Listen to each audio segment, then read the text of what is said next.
this. You've got this. You've got this, my friends. 8 o'clock on this Tuesday morning, July 14th. Thank you for joining us on ARC Rochester. I'm Abby Friedman. And I'm Dan Schreck. We've got a lot coming your way in the first 2 hours here, but before that, we want to have a look at some of the news you need to know. Christian Garzone is live in the newsroom. He's got a look at some of our headlines this morning. Christian?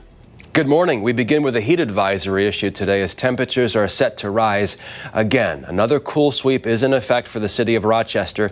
Our centers, pools, spray parks, Durand Eastman Beach, and some library branches will be open extended hours to offer relief from the heat. One person is in custody after a police chase and crash overnight in the city involving a stolen car. Police say a woman was thrown to the ground and had her car stolen around 1 a.m. on Ames Street. A police chase followed, ending when the driver crashed into an unoccupied car in the area of Warner and Wolf Streets, and the occupants fled on foot. A 20-year-old man was taken into custody. Police are still looking for other suspects. Police say a fight between two women on Garson Avenue yesterday afternoon ended after one of them was stabbed by a juvenile.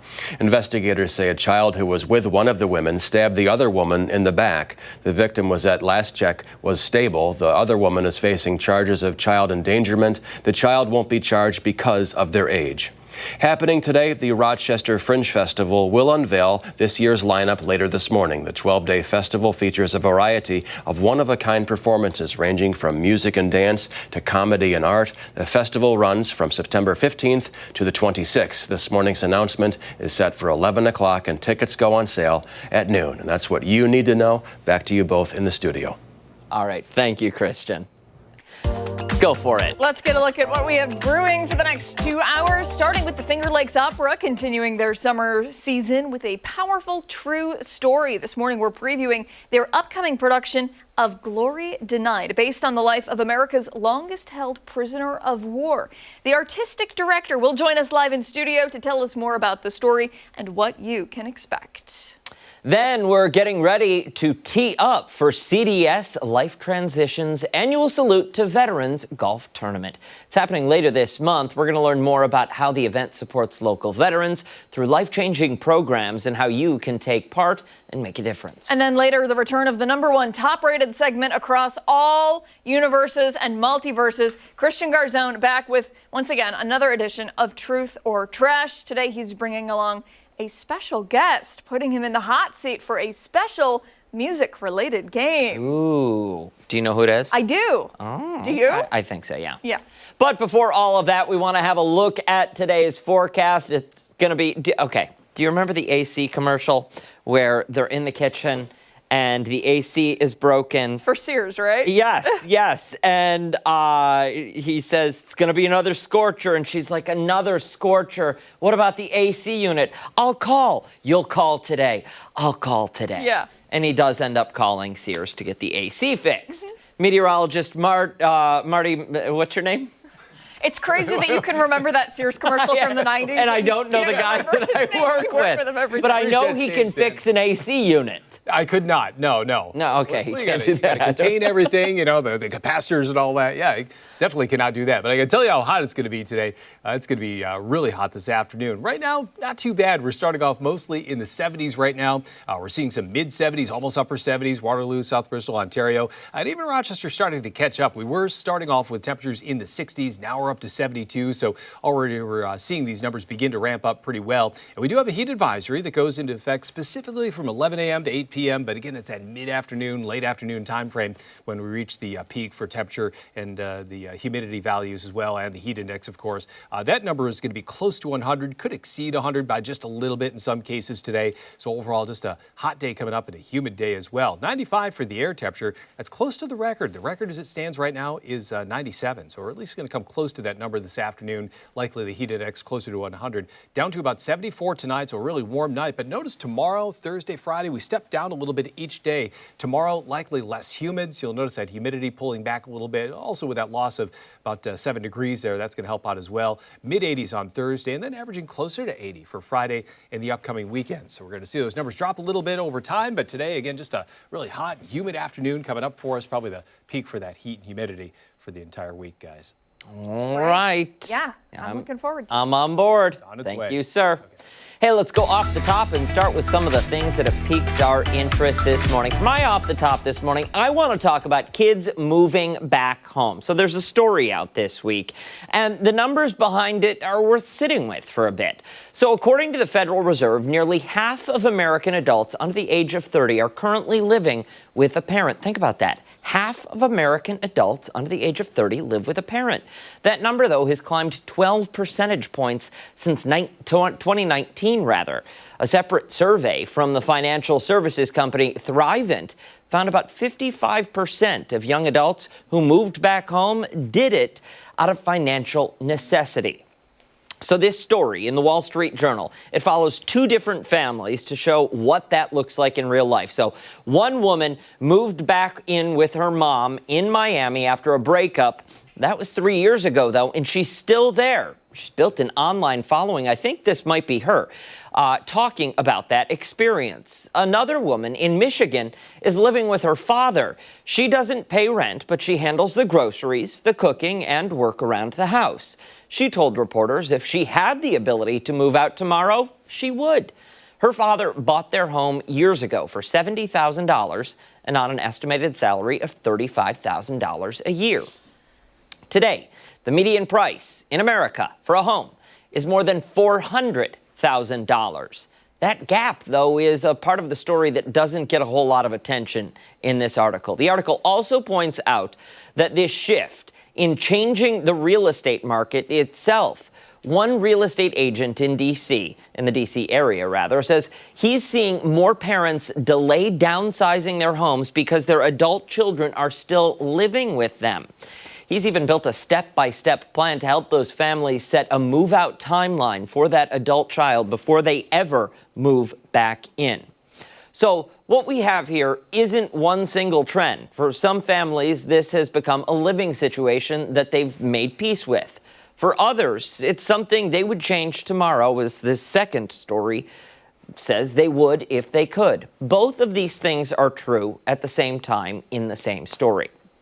What's clear, though, from this data is this. The shape of young adults living at home has been rising for years, this trend.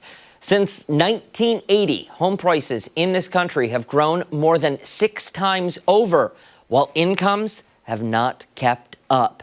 In just the last 5 years, the typical mortgage payment jumped 82%. 5 years, 82%, while incomes rose only 26%. That's not something that happened overnight. It's been building for 45 years. And even some economists now say they're forecasting wages to grow slightly faster than home prices this year. Real estate firm Redfin still expects the number of Americans moving back with their parents to keep climbing well into 2026. So for the next 6 months, we're at least going to see this trend continue. So if there's writing on the wall here that says anything, it's this. One good year of wage growth doesn't undo 4 decades of this gap. It's staggering. And I looked online. I was going to include comments. I told Ashley, producer Ashley, I found 3 comments that were not, it's Republicans' fault or it's Democrats' fault. Mm-hmm. Everyone is pointing the finger at everyone. So we all recognize that there's an issue. Mm-hmm. I think that's something we should be focusing on, the fact that we know there's an issue. Yep. Now let's discuss. Mm-hmm. How do we address this issue? It's not just a housing issue, it's a wage gap issue. The rich are getting richer, the poor are getting poorer, and the middle America, the median income is just being priced out and kicked on to either end. Yeah, it's very true. It's tough. We bought our home in 2023. Before that, we bought our house in Buffalo in 2021, I want to say. And looking at how much those homes go for today, it is absolutely astounding. A house across the street from us just went up for sale, sold almost immediately, and the house is very similar to ours. You would not believe how much it went for. Well over asking price. And we're very fortunate to have the home that we do, and we love it. And we've joked about the fact that we're never leaving there, and we're going to die in that house. Realistically, we could not afford another house right now. We would be fighting to the death for priced anything. out. We put in 13 offers before we got our house this time around.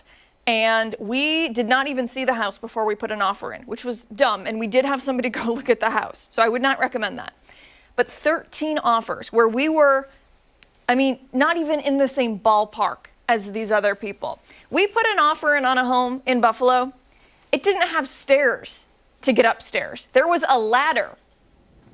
And they said, you could build some stairs. And we said, you know what? We could. And we still didn't get the house.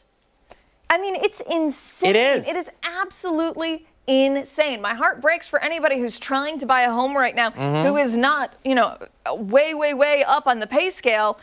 You are struggling for sure. Virtually impossible. The idea of moving back in with parents, I think, is, for a lot of folks, it is frustrating, right? When I was growing up in the early 2000s, it was like if you lived with your parents, you lived in your parents' basement, right? That was like the ultimate You were a insult. basement dweller. Exactly. Yes, but now we're seeing it so often, it's not uncommon at all. No. I know a handful of people who still live with their parents. Well, and there are so many cultures where it's socially acceptable, but generational living. Multiple generations living under one roof for decades.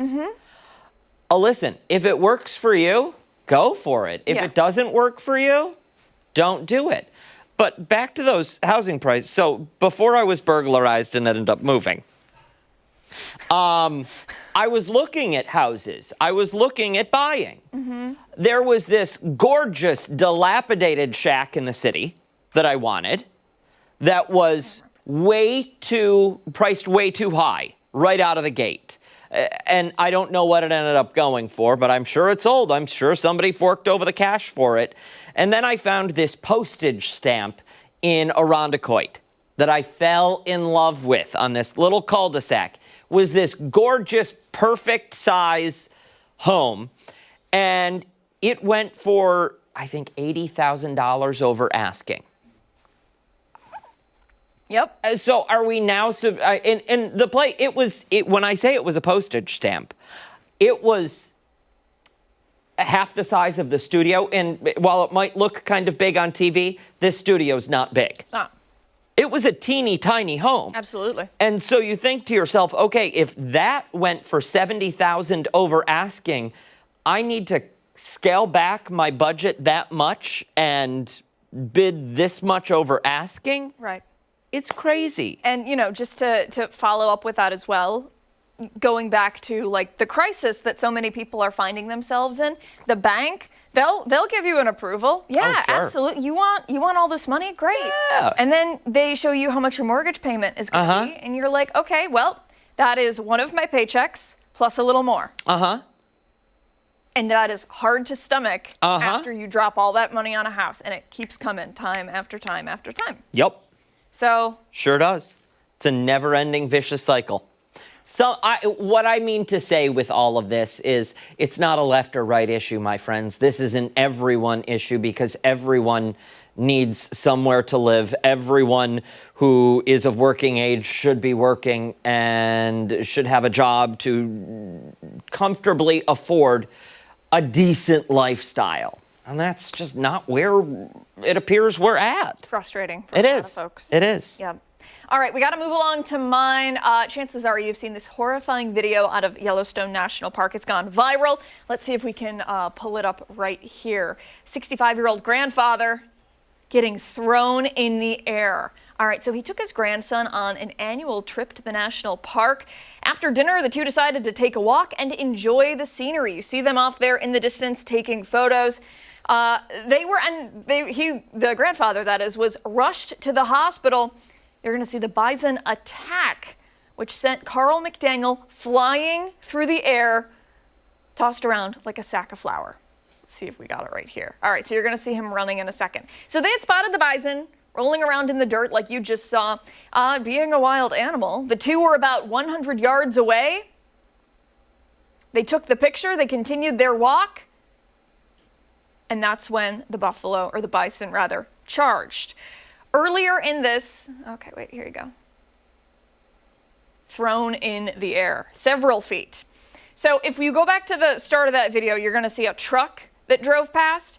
The driver, while there's no audio, laid on its horn, possibly trying to get the animal to move out of the way.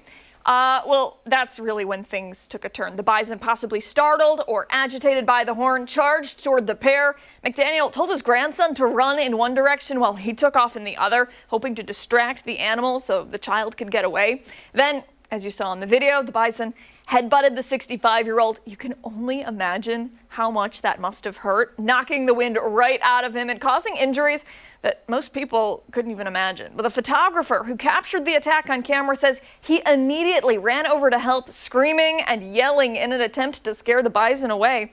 McDaniel was hospitalized, but miraculously wasn't as seriously injured as you might expect. He suffered a broken femur, keep in mind, the toughest bone in the body, shattered in 4 places near his hip. Despite that, though, and some serious bruises and quite a bit of pain, he's in good spirits.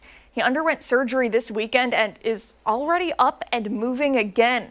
In an interview, he said he was thankful the animal didn't hurt him even more, saying, quote, "When I was on the ground immobile, unable to move, he was right on top of me. He could have stomped on me. He could have gored me. He could have done almost anything to take my life, and he did not."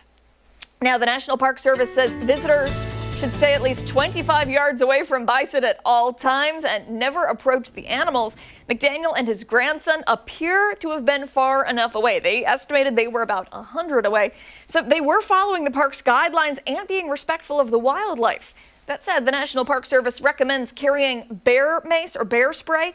If a bison follows or charges you, officials say use the spray if necessary and find cover as quickly as possible. By the way, this does mark the second bison attack in Yellowstone so far this year. Pretty incredible and amazing that he is okay. Terrifying. Yes. Terrifying. Listen, nature and these wild animals can absolutely they are absolutely beautiful. They are stunning to look at, again, from a safe distance. However, even when you are at that safe distance, there is always the risk because they are wild animals. Yeah. And when you see something like that, when I initially saw this, my first thought was, what were those people doing wrong? Why were they so close to the animal? But they were following the rules. Mm-hmm. They were following the guidance. And, I'm certainly glad they're okay. But I hope this gives those that take those stupid risks pause. Yes. To say, maybe I shouldn't do that. Do you remember, this is probably 2 or 3 years ago, there's that video of this family, I think they were somewhere out in Colorado somewhere, and the 2 teenage or maybe young adult women took a baby black bear out of a tree, pulled it off of a tree to take pictures with it, then set it down. And the authorities and wildlife agencies there couldn't determine whether that black bear ever made it back to its family or what happened to it. It's not something to play with. It's not Disney World. No. It's not an amusement park. No, these aren't puppies. That being said, from what we've seen and from what we've read, the 2 people involved here, McDaniel and his grandson, again, did nothing wrong. Yes, did nothing wrong. Absolutely. Anything like that. They were really close to their camping spot, a picnic spot. As you saw in some of the videos there, it was a well-populated area. But it's Yellowstone. You have wild animals roaming about.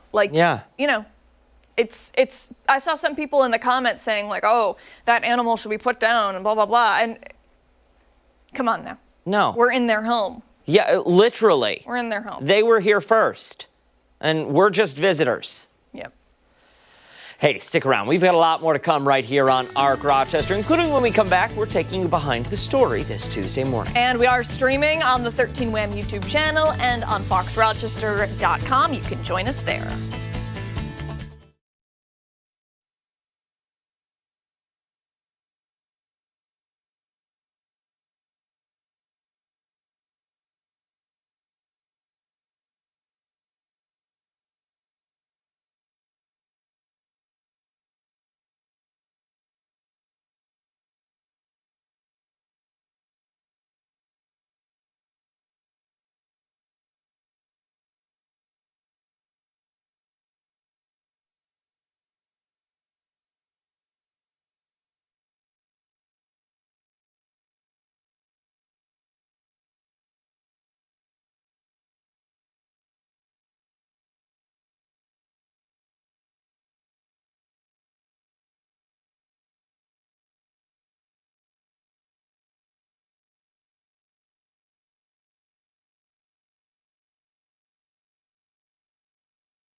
8:22 this morning. We're taking you behind the story now as a replacement has been chosen for late Senator Lindsey Graham. The South Carolina Republican's sudden and shocking death sending state officials into high gear and potential candidates weighing a run. Christine Frizzau has more. On a path forward for the Palmetto State, a temporary caretaker now chosen to fill the seat of the late Senator Lindsey Graham. It's my honor to ask his little sister, Darlene Graham, to finish his work for him now. Graham's sister Darlene, whom he helped raise since she was 13 after their parents passed away. To Lindsey, I miss you more than I can even put into words. But I'm going to do this. I got it. President Trump posting he recommended her, adding this would be a fabulous tribute to Lindsey, who loved her dearly. Lindsey Graham, who briefly ran for president in 2015, was asked about giving his sister a role should he win. If she took a role on, she would be a great representative of our country. I can't think of a better person to represent our country in an event than my sister. She's set to finish out his term, which ends in January. Graham was running for re-election and now will have to be replaced on the ballot. Candidate filing runs July 21st through 28th with a special primary set for August 11th. If no candidate gets the required majority, a runoff will be held August 25th. The winner to face Annie Andrews, the Democratic candidate, who herself will face an uphill climb in deep red South Carolina. Names that have been floated include Treasury Secretary Scott Bessent, who's from the state and has a house there, former Congressman Trey Gowdy, Lieutenant Governor Pamela Yvette, Governor Henry McMaster himself, whose term ends in a few months, and Congresswoman Nancy Mace, who came in 5th in the primary race to replace him, but posted this Godfather meme, "Just when I thought I was out, they pull me back in." We already have a Democrat running. Let the voters decide on the Republican candidate, and then they'll have an opportunity to have a 6-year term at the end of the November election. South Carolina hasn't had a Democratic senator since 2005 when Fritz Hollings left office. The state hasn't voted Democrat in a presidential election since 1976. In Washington, I'm Christine Frizzau. Darlene Graham is set to be sworn in today. A special election will be held next month to determine who will be the GOP's candidate for the midterm elections. 8:24 this morning. Don't go anywhere. When Ark Rochester returns, it's time for this morning's weather trivia. Meteorologist Mark McLean will join us on the other side of the break.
Welcome back. Meteorologist Mark McLean is here now. We have a heat advisory out there for the day today. We also have weather trivia. You know, but it's not so bad right now. You know, when you walk outside. Really? No, it's nice. Temps were in the 60s this morning. The dew point was in the 50s. So, you know, at least starting in the upper 50s. So it kind of hasn't built in yet in terms of the overall heat. But I'm going to take the weather trivia a different direction today, okay? Okay. Okay. We still have a moratorium on certain Yeah, we certainly do, and I hope you're not going to break that. until October. 'Kay. But in contrast to today's near record warmth, we set a record low in the state back in 2009. How cold did it get on July 14th, 2009? Can it get down to 39 this time of the year? 43, 48, or 51? I don't see why it couldn't get down to 39. But it is hard to imagine, though, on a day like today. Sure. Like, I mean, if it's 95 this afternoon, you're thinking, you know, 39 degrees would be like walking into your refrigerator in your kitchen. Right? Ugh. All right? Yeah. I mean, I feel like I've got a good educated guess. Dan? I've got a pondering. guess. He's pondering I've got a right now. guess. Yeah. It's not, I wouldn't say it's good unless I get it right. Right. And it's kind of before the smartphone era, so like you can't thumb back Sure. through and see what you were doing on this date back in X. I think I had like a digital camera in Yeah, 2009. everyone did, right? You could have, there was an iPhone. I think that was like the initial year, right? Probably. You had the first iPhone. I worked at Apple and did Well, the what's launch. the number? The number What 17, year was right? that? Is it? We're on iPhone 17, so it would take you I back have no idea. 2009. Yeah, if you did that's the quick math. Okay. I'm trying to math. Yeah. 26 minus 17. 3GS? Wow. Yeah, so in 2009, 3GS was out? Wow. Yeah, so what was it? It was 7. It was 2007? Oh, okay. 2007 takes you back to, wow, that's interesting. I actually have, you want to know Producer something? Ashley coming through for us. I've got one of my Apple T-shirts with me in my car, and it's from iPhone launch day. It says, my say hello to iPhone. Wow. Pretty crazy. Isn't that the only reason you started working there? Yeah. For the T-shirt? No. For the phone. For the phone, because I don't know if they still do it, but at the time, Apple would give all full-time employees whatever the new product is because cool. they wanted you to have it to know Yeah. how to use it so you could sell it. Yeah, well, that's and they really cool. encouraged us to take phone calls on the floor. Wow. It was great. It We should try that on the set. was a great job Who that do I you wanna got call? fired from. Who do you want to call? All right, let's talk about this heat, right? Heat advisory, and this is in effect. It actually starts at 11 a.m., but probably won't really get going until the early to mid-afternoon. And the heat index of 100 plus. So if you remember the routine that you had about 2 weeks ago when we had those 4 straight days in the 90s, this is going to be a day very similar to that. We think it's going to peak, you know, again, there's that 2 to 5 p.m. time frame, somewhere between 100 and 103, maybe possibly slightly higher in the Genesee Valley. So just slow it down, you know, stay hydrated. You know, the spray parks are open, the libraries have extended hours. Just find a way to cool it off and stay in the air conditioning if you have air conditioning. We think it's going to be around 95. If it does get to 95, that would be the warmest day so far this year, 5 days so far in the 90s this year. So compare that to last year. Last year we had 11. So, you know, we're just slowly working our way up the list. It's got that milky sky, right? That milky kind of haze, and that's kind of what it's going to look like. Skim milk, though. Yeah, it's thin. It's opaque. Yeah. Yeah. Abby's face says it all. Gross. It's just a gross way to describe it. Is it more gross than the Oreos that we ate on the air yesterday? Those were nasty. too. Okay. 60 dew point, so that's climbing. We're going to need that number to get into the 70s, though, if we're going to see a heat index of 100 plus. Look at those storms up through parts of Maine. This is going to be the target area right here for some severe weather today, likely in northern parts of New England, as we call them ridge runners, and they go right around high pressure that's to our south. And that's where all the weather action is, upstate New York, maybe the Adirondacks there, as those storms move on through. But watch this blue line. This is a cold front. And it's not going to have a lot of fanfare with it as it moves across western New York. But what it's going to do, it's going to drop the dew point back the next few days, and it's going to keep us away from that severe weather threat that's through parts of New England. So if we get some damaging storms up that direction, that's probably where they're going to have some straight line wind damage and the possibility of a little bit of hail. But don't worry about that in your old pool this afternoon. Whose party are we crashing? We're still waiting for a viewer to Invite? Yeah. Ark in the pool? We can bring an ark. Like, we'll find an inflatable ark. What? Get to go to the pool party, no? Well, you got to bring something to the pool party. Yeah. I was thinking like beer. Yeah. Oh, okay. I feel like Yeah, that'd probably be that better. might be more welcome. A little bit more hydrating on a day like today. Absolutely. And Yeah. some solo cups. Okay. All right, don't forget the limes. Low to mid 90s, lots of sunshine out there. Tonight we'll drop back into the mid 70s. It's going to be a tropical night, just muggy and hazy with that west wind at 10 to 20. And the 7-day forecast does go backwards a little bit, but still above normal right through about Friday. And we'll have to watch the weekend. I know there's lots going on Saturday outside. Lots of events this time of the year. We're going to have some thunder around. Scan that QR code on the side of the screen. That gives you the 13 WHAM weather app with the hour-by-hour forecast, the outlooks as we head towards the weekend if you're trying to squeeze in outdoor activities, like many of us are. Yeah, seriously, because think about how many sorry to be depressing, but how many more weekends, In July and August, Yeah. what, 6 more solid weekends? Yeah. Wow. Sorry. That just let some of the air out of the balloon. That really brings it down. Yeah. I'm sorry. Like, let's be honest here. It's not like the balloon was fully inflated today anyways. Okay? It's a Tuesday. Wow. I'm going to take And a sip. tomorrow the excuse is going to be, it's a Wednesday. I I'm gonna feel need like we another have this sip of excuse whatever every this day. is here. Whatever. Mm. Hey, Oh, what is it? It's not coffee. It's coffee. It's Marty's coffee. I don't know what he puts in his. Oh, okay. Yeah. I ran no. out of my coffee. No, so that- I had to that's- borrow from Marty's. That's a good coffee. Yeah, Don't okay. worry. Yeah. Hey, don't go anywhere. A lot more to come here on ARC Rochester. We'll be right back.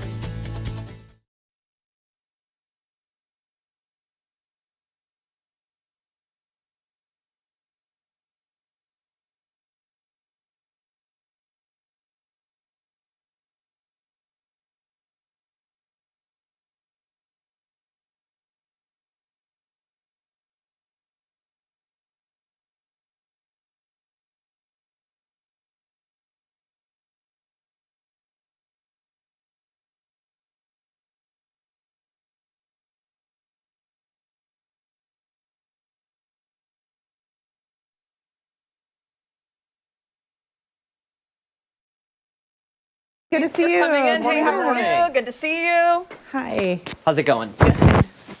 Thanks for having us. Thank you for coming in. That too. I'm going to make Ben sit in How's front. it going? Hi, Ben. Nice to meet you. Okay. All right, they're just grabbing a quick mic check from you guys. If Okay. you could just say your first and last names. Stephanie Havey. Ben Edquist. Let me turn this off. Perfect. Okay. I'll sit here. Did you give the spiel? I did not. So the spiel.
.35 this Tuesday morning. Thanks so much for sticking with us here on ARC Rochester.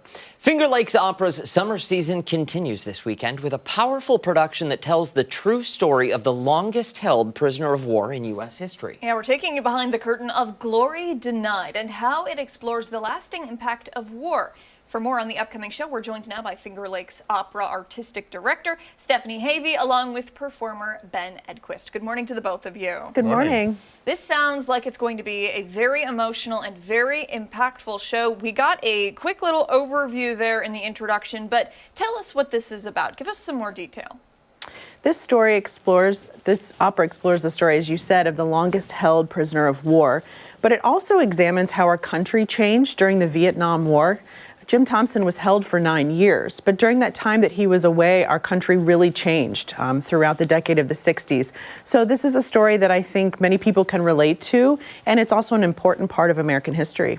And Ben, who do you portray in this? I play Colonel Jim Thompson. And what is that like? It's one of the things I love about opera is there's a lot of emotions that you don't get to go through in your everyday life, and Jim goes through a lot of them in this show. It's a very intense experience of reliving some actual physical trauma, but mostly just like the trauma of what he's lost in his time away from home. What is something that you both have learned from getting ready for this performance? One of the most moving aspects of the opera is the depiction of the letters from home that he received from his wife and family at home. And we've heard from some veterans that we've brought in to see previews of the piece that this is something that they really identified with, even living and serving decades later. You know, those letters from home are really touching for them. So there is also some really beautiful music in this and sweet moments. This is my third time doing the show, but this is the first time I've done it from the perspective of I'm currently active duty Air Force, serving in the Air Force band as a chorister, and this is the first time I've realized that there's a point in the show where he talks about how he's while he was imprisoned that he would build houses in his mind. And I literally did a training 2 weeks ago. We do like a regular training where we learn about being a prisoner of war. And one of the things it talks about is make a complicated project in your mind, build a house. And I was like, that's shocking that I never connected that was something that they were learning to do. It was something they were trained to do whenever I did this opera before. Wow.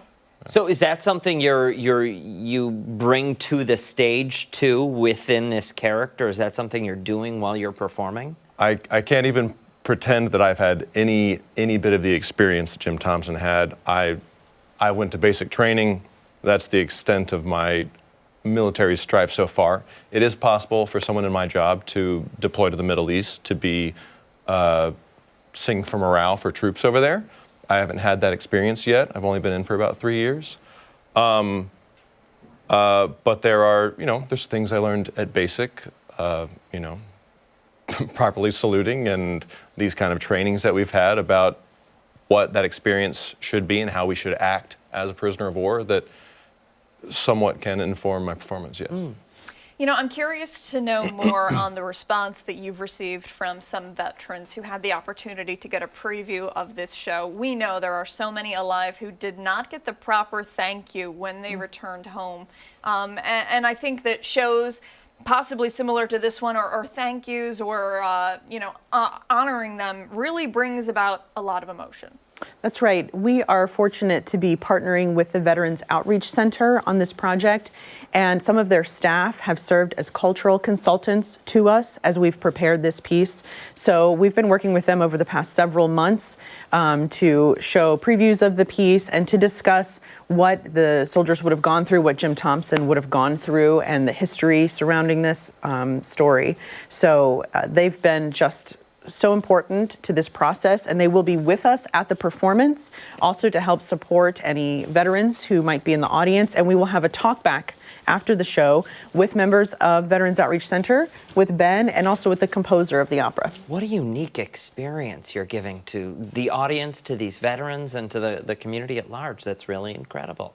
For someone sitting at home, they want to get tickets, they want to see this show, what do they need to know? They just need to go to our website, fingerlakesopera.org, and they can get tickets there and find out more information. Wonderful. Thank you both for coming in today. Best of luck, break a leg. Not that you will need it, and thank you very much for your service. If you would like to learn more about ticketing information, or if you didn't catch all of that, head over to foxrochester.com. 8:41 this Tuesday. Don't go far. A lot more to come on the other side of the break, including when we come back, we're learning more about a special journey taking place along the Erie Canal. And we are streaming on the 13 WHAM YouTube channel and foxrochester.com. We'll be right back.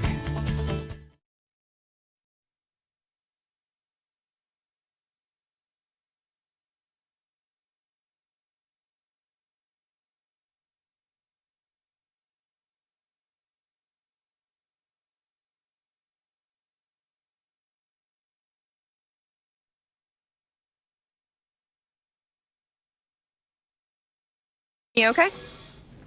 Hello, good morning. How Good morning. Hi, good morning.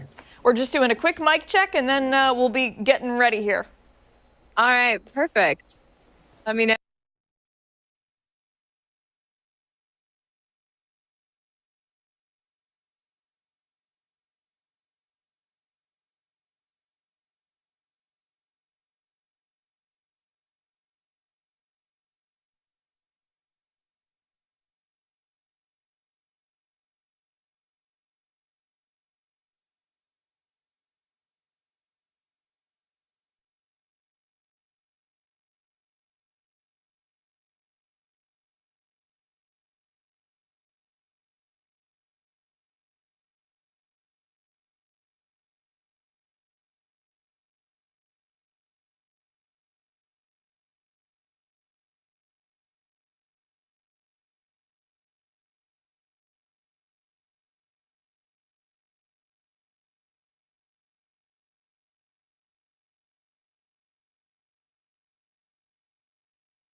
Welcome back. From Albany to Buffalo and right through our backyard, hundreds of cyclists are taking on the Erie Canal Trail, riding 400 miles across the state throughout this week. They certainly are. And this morning, we're taking a closer look at how those cyclists are taking part in this week-long adventure and what makes this journey just so special. For more, we're joined now by Erica Schneider. She is on the Erie Canal Trail and close to us this morning. Where exactly are you?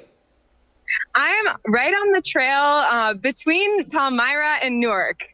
You'll see some of our cyclists passing by. Yes, and we're seeing some of those, 600 cyclists taking part. Yeah, that's right. This is very, very cool. Give us an overview of how this all came to be. Right. So this is the 28th year of Cycle the Erie Canal, organized by Parks and Trails New York. We are the leading statewide advocate for public lands in New York State, and this is one way that we raise awareness about our incredible system of public lands, including the amazing Empire State Trail and the trail segment that goes between Buffalo and Albany. So since the very beginning, it was all about closing the gaps in the trail, and now you can ride almost entirely on a beautiful trail just like this, all the way from Buffalo to Albany, and even continue to New York City if you want. That is so cool. I would imagine because of the trail, because of that whole expansion over the course of the time this has been going on, that you have seen the number of riders increase. Where did it start to get to 600 today? Yeah, it just started with a couple dozen really passionate people that had a crazy idea that one day that there could be a path all the way along the Erie Canal. And now our tour is about at maximum capacity, but there are thousands of riders that come from all over the world every year just to ride the trail on their own, planning their own adventures and visiting our upstate communities. We actually, really exciting news. We just published a report that quantified the economic impact of all these trail users. And we found that the Empire State Trail generates over $2 billion, or nearly $2 billion of economic impact for the state. Wow. That's remarkable. You know, I am curious to know if there's a secret to keeping your endurance up while you're riding the hundreds of miles.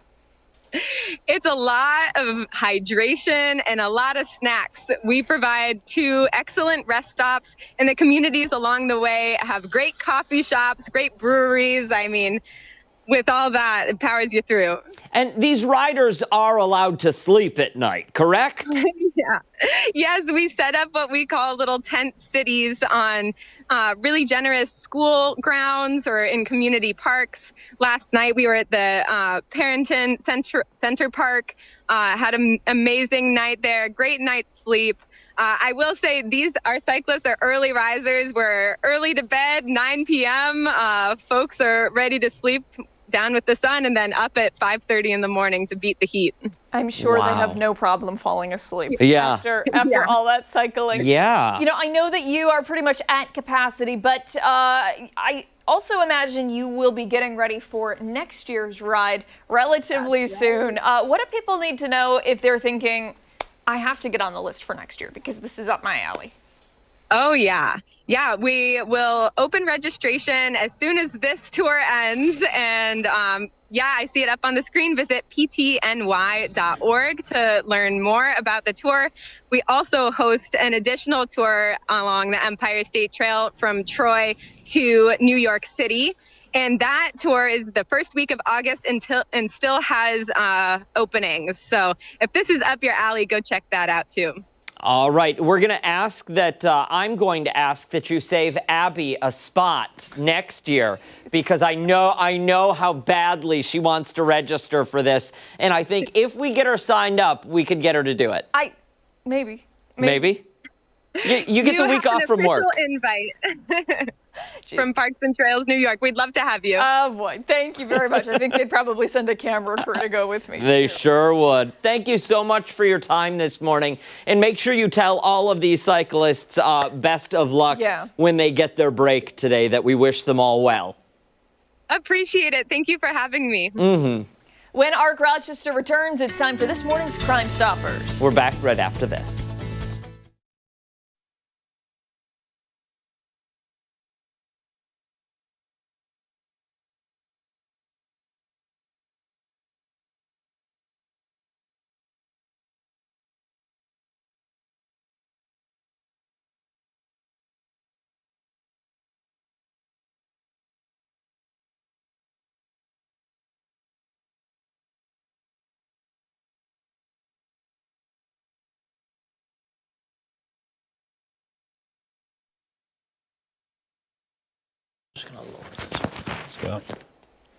How are things? Things are good. Yeah? Anything exciting happening in your world?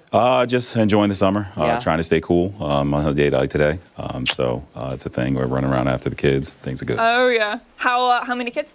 Two. One is 18, one is 13. And so we got travel soccer for the youngest one, and then the oldest one.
Ten to 9 this morning. Summer is in full swing, which means more time outdoors and more family activities and a few extra safety reminders to keep in mind. Yeah, absolutely. From staying safe in the heat to knowing when to call 911 in an emergency, it's important to be prepared this time of year. For more on this morning's Crime Stoppers, we're joined by Greg Roney, Deputy Director of the Rochester 911 Center's Emergency Communications Department. Thanks for coming in as always. Good morning. Thank you. All right, so where would you like to begin here? Because we have a plethora of topics to talk about. We could talk about heat. We could talk about when to call 911. We could talk about, other safety reminders after the 4th of July. Yeah, we'll get to as many things as we can. Yeah. So one of the biggest things is just to kind of follow the message from the mayor's office, the county county exec and our friends in law enforcement, large gatherings like after the 4th of July, that's a big problem that we're having. And so, if you're a young person and you're in those kind of situations and or just hear, escalation, violence, or,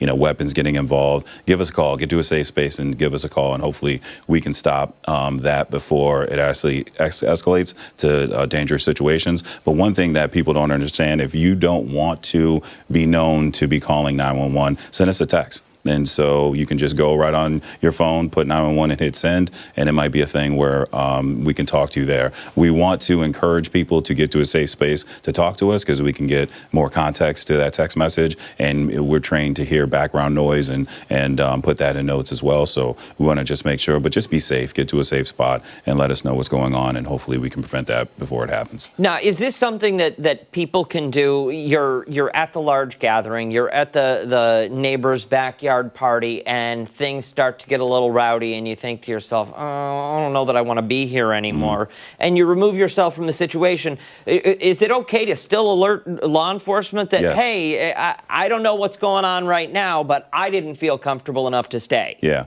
and at the worst part, think of the worst case scenario, someone comes in and law enforcement comes by and it's a nothing, but at the same time, you prevent anything from escalating that could be dangerous. I think a lot of people have a lot of anxiety about calling 911 because they think as soon as they do, the lights and the sirens are going to be coming at everybody. What does that process look like? They call for help, and what happens behind the scenes? Behind the scenes, we're going to ask you a ton of questions, and so I'm not going to sugarcoat it there. We want to find out exactly what happens and where it is happening in terms of the address that it's taking place. And then based on the way you answer that and kind of the situation around there, that will let us know that we need to dispatch, fire, police, or EMS, depending on those situations. All right, let's touch on the heat. Today, we're supposed to experience temperatures upwards of 95 degrees, and it goes, year in, year out. Someone leaves an animal outside unattended in this heat. Someone forgets to check the back seat of their vehicle, and a child gets left behind in there. What do people need to know? Call us immediately. And so if you see, and I think people think that if they just leave a crack in the window, that it'll be sufficient. But the heats inside the cars can get hot very rapidly and very fast. So just give us a call, and we'll send the proper resources based on what you're telling us. But we can't give you permission to damage property. And so don't call us thinking that you can just go and break a window and try to save the day. So just give us a call. We'll get more context and handle it that way.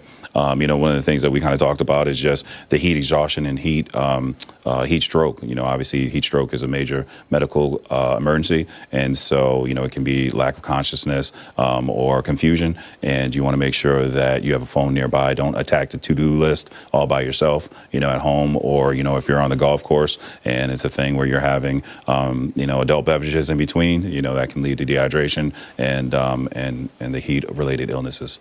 Very good advice there. Thank you so much for your time this morning. We do appreciate it.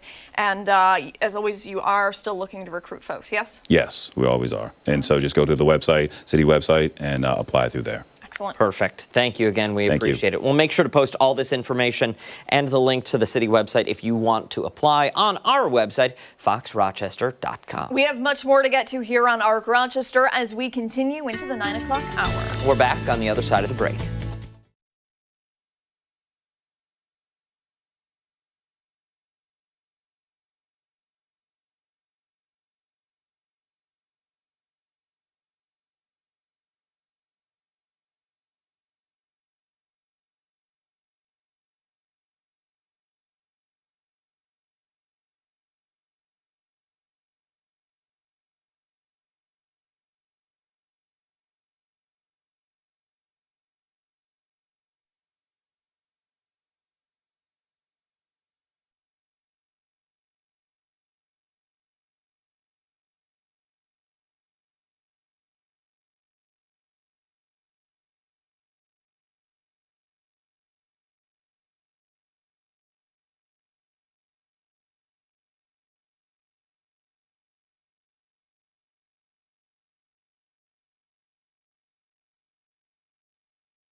the fiber in the clothes on our backs to the plants used in life-saving medicines to the food on our tables. Agriculture touches nearly every part of our daily lives.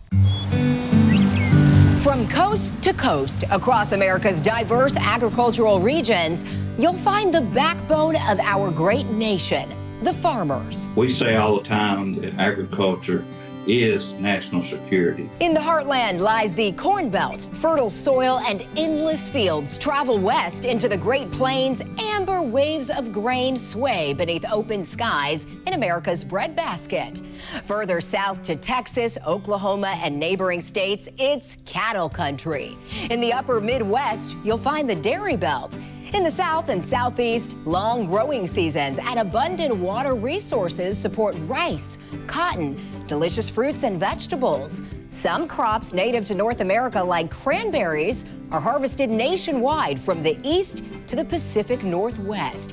Farms and farmers we all depend on. America has a rich history around agriculture. Third-generation farmer and American Farm Bureau Federation President Zippy Duvall says, as the country has grown, so has the demand placed on farmers, yet fewer people are making a living from the land. When our country was created, about 90% of the people across the country were farming, and now it's less than 2%. When you break down the 2%, it's families feeding families. 97% of those farms are owned by families. Those family-run farms are incredibly resourceful. You might have 5 or 6 family members that are farming on their own, but they come together to create one big farm to be able to utilize and be more efficient with the equipment. Innovation in agriculture also key in helping America's small percentage of farmers grow enough food while minimizing their impact on the environment. A great example of that is precision agriculture,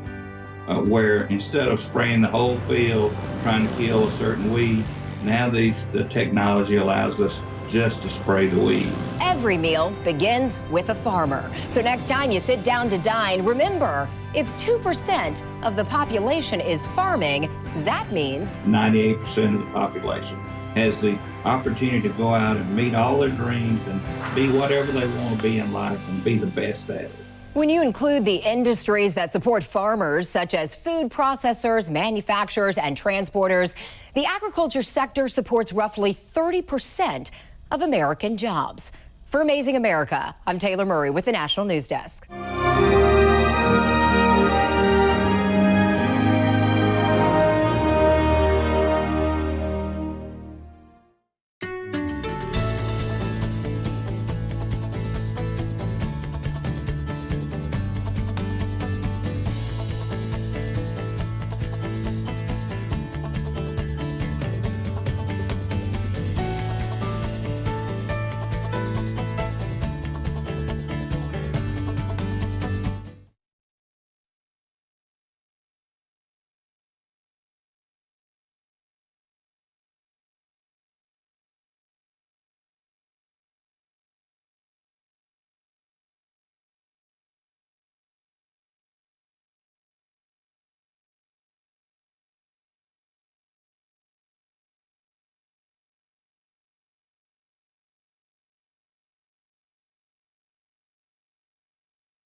9:03 on this Tuesday morning, July 14th. Thank you for sticking with us on ARC Rochester. I'm Abby Fridman. I'm Dan Track. That is Mark McLean. He's got the answer to today's weather trivia question, the muddy pause forecast. Something tells me it's not going to be very muddy at all. Is it ever too hot outside? Yes. I mean, it can be. Okay. For the pups. But for you. No. No. Personal perspective. No. Personally, no. Unless you're doing something strenuous, right? Yeah. Yes. Like you don't want to be outside chopping down the bushes, painting the house. Not so much. The deck and all that. So we're going to cut across on the weather trivia today. And so instead of talking about the heat, cool it off for a minute. I think there's some comments on Facebook. Some of the folks really like this. Trying to cool it back a little bit. Not to the other stuff yet. Yep. We're not going to the other conversation. We set a record low on this date back in 2009. How cold did it get? Did it get down to 48, 39, 43, or 51? Look at this. Charlene, Kyla, Debbie, Allison have A. Barb has C. Cassandra has D this morning. I think we got everyone in there. Louis, David, and Cheryl have A. Patty and Ryan have C. Stephen has B this morning. Tahuti, good morning. Good morning. Michael M has C, as does Jim. Ian's got D. Ron and Debbie have A this morning. We've got Sandra, Barbara, David with A. We've got Barbara S. and Yvonne with C, as does Kristen as well. You too, Florine. Florence. Oh. I like Florine, though. It says Right. It's Florence. Sorry, Yes. Okay, Florence. sorry. Typo. See, I was like, that's a new element. Florine. It sounds I like something that. from science class. Rod and Janet A. Florine clean. Enjoy your day too, Jim. Lima Pumpkin Fest, C. Judy C. You stay cool too. Dave. Oh, happy birthday. A. Happy birthday, Dave. Heather A. Jim, Heather's husband, B. And Jim has C. Kelly C. Don Kelly's husband. Oh, you keep cool too. Stay in that air. Oh, thanks, Dave and Cheryl. They love the show. yesterday. We were kind of off the rails a little bit. Were we ever? Lisa's dad has C. Lisa has A. But that's fun. We can have fun. We're allowed to have fun. Of course. Too. Vicky and Gary C. Robert. Don't tell A. the bosses. I don't know. C. Frank and Mary Pat C. Thanks. We're happy to be back. Whoa, Dawn. They all sound good. Dawn is on the cool team. Yeah, I don't know. David's got A. Judy, David's wife, has C. There's a lot of, if you live in Western, there's a lot of people that like the winter. I think they like. Well, I can't speak The change. for everybody. I think they like the change. do like the change. Yeah. The fall, the Yeah. spring. Yeah. The in between. Variety. Yes. Sweater weather. Sweater weather. Sweater weather. Sweater weather. I'm gonna go with A because I don't A? think it could get down into the 30s, and I think that 43 It's tough to is imagine, too low. isn't it? Yes. Because at 39, 37 is the point where frost starts showing up on windshields. Yeah. That's hard to imagine in the month of July, isn't it?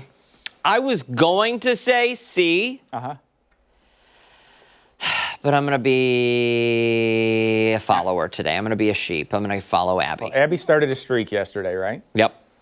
Hey, Keep it going. there 2 we for go. 2. 2 for 2. Nice. In contrast, the record high today, 97. So we're forecasting 95. So we use this expression, near record warmth, as something in weather, and it's gonna be close. If we all go outside at the same time and go like this, Maybe. we might be able to get it Everyone up to turns their 97. hair dry. Don't do that. We'll probably blow the girl. Turn your hair dryer on at the same time. I don't even have one. Clearly. Wow, really? That's surprising for a guy who Well, we gets have one in the weekly house. haircuts. We have one in the house, but it's not for me. Okay. Okay. Okay. Good to know. These guys need a hair dryer. Look at them. Satchel and monkey pants. That's a 9-month-old back there hiding in the back. Oh boy, I like monkey. That's a funny name. Right? That's a what hiding in the back? What did you say? What does the nickname become? You're not saying monkey pants. Is the Mine is Pearl, but she goes by Pants. Oh, Pants. I just call her Pants. So they probably just call her Pants, right? Maybe. Maybe. I don't know. That's Or Monkey. Monkey. Come here, Monkey. Right? I love the names. Yeah, it's cool. Satchmo. fantastic. My friend had a dog named Satchmo when we were growing up. It was a good pup. But next chance for rain is on Saturday. A little bit of thunder out there. We're going to have to fine-tune that for you as we get a little bit closer. But obviously, today's story is one of your air conditioner on whatever the highest level it's at, right? 11 a.m. to 8 p.m., we've got the heat advisory. And an advisory, it's different than a warning. We did have some heat warnings earlier this month. That's when the heat index is above 105, okay? Heat advisory is saying basically to everyone, it's going to be a hot day. Okay, it's not to that next level where there's a true concern unless you're doing something strenuous. I always have to say that, because if you're putting a roof on a house, you're carrying around a bag of mail, it's not a lot of fun out there. But 103 is that combo of relative humidity plus temperature today. And that's a pretty lofty number for this region. We get there a couple of times a year. And it's one of those combinations that if we do get up to 95 today would make it the hottest day of the year. So we'll see. But tomorrow, not nearly as humid. So the dew point comes down, the temperature comes down a little bit, and this tropical, look at this scene right here. This scene starts to fade a little. We go from soupy back to something much more satisfying by Friday as those dew points drop back through the 50s. So it'll be much more comfortable setup. But 76 already. The dew point has moved from the 50s back into the 60s. You're going to feel that. It is at 63 right now. We are free from the storms today, high pressure overhead, but this area is not. Storm Prediction Center highlighting northern New England, which is a rarity, up there towards northern Maine, northern Vermont, northern New Hampshire, northern New York for some severe storms today. That's a possibility, large hail, and even some straight line winds. So there's an example right there out ahead of this cold front, those storms moving on through New England. The cold front for us comes through with a whimper, but you'll notice that drop in humidity over the next few days as that boundary sinks to the south of Rochester. So forecast-wise, there's the palm trees on the side of your screen. If we get to 90, it's the 6th time this season. It is going to be breezy, too. Some of these gusts around 30 miles per hour today, so you'll notice that part of the forecast. Tropical night tonight, back to 74, muggy and hazy. And the next chance for rain, as mentioned, will be on Saturday. Sadly, into the weekend. It would be nice if we could change the timing on that. It looks like a seasonable start to the week next week. For like the past 5 weekends, I've just been going. Yes. I feel like Saturday, I could use a day to just kick back, relax, and test out a new vacuum cleaner. Smoke a Camel. No? No. Well, we just got one. I don't know. I'm just thinking ahead here. That's your Saturday plan? Test out the new vacuum? Well, I mean, I've been because I had family in town. Okay. Been vacuuming a lot. Okay. So like for me, I'm like, house is clean. gotta take a little break from. More than chlorine clean. Yes.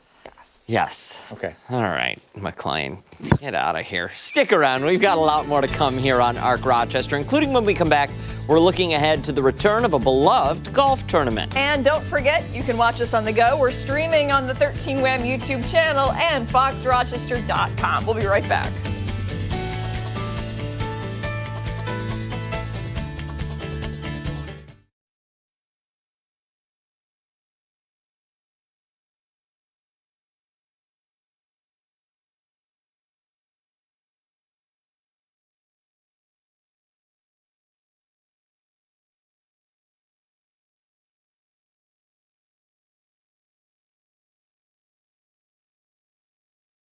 I have a posse with me today. I'm usually all by myself. Okay.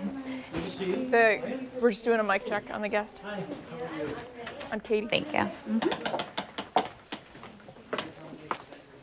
Hello. Good morning. Oh, good. How are you? Good to see you. Good to see you. How's it going? Hi, good to see you. Same here. How is it out there? It's good. It's not too hot yet. Yeah. Good. It's actually Yet. beautiful, Keyword. but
9:13 this Tuesday. One of Rochester's longest running charitable golf tournaments is teeing off once again, all in support of the men and women who have served our country. CDS Life Transition's 39th annual A Salute to Veterans Golf Tournament returns to Oak Hill Country Club, and it's all happening next week. They're raising money for Warrior Salute Veteran Services. Joining us with more, we have Catherine Hall, the Associate Director of Advancement Events with CDS Life Transitions. Thanks for being here. Thank you for having me. Okay, so I want to talk about the event, but first, an overview of the services that CDS offers.